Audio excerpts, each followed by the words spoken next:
Welcome to modern solution sorry. তাহলে আজকে first day হয়ে গেল, কেমন লাগছে? আর তোমার কোনো কোশ্চেন, কোনো জিজ্ঞাসা থাকলে তুমি ফ্রিলি বলতে পারো। হ্যাঁ, থ্যাংক ইউ স্যার।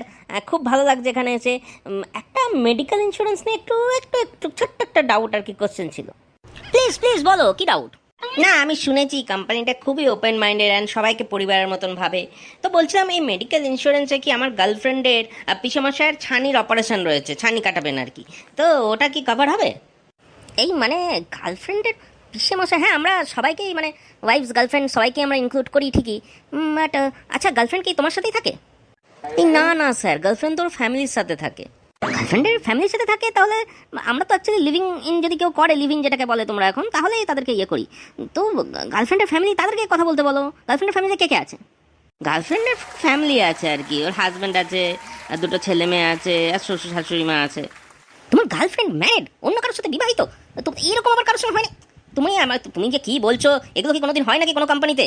কিন্তু আগের কোম্পানিতে তো হতো। তুমি তাহলে আগের কোম্পানিতে ফিরে যাও, আমাকে রক্ষা দাও। আর আগের কোম্পানিতে হতোই কি করে?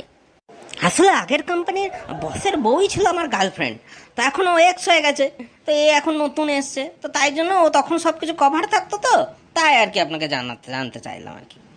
এই চার কোথায় গেলে? এর এক্ষুনি অ্যাক্সেস কারো, একে এক্ষুনি বের করো চাকরি থেকে। এই চাকরি থেকে শুরু করে বউ নিয়ে চলে যাবে, এক্ষুনি বের করো একে। চাপ বাবা।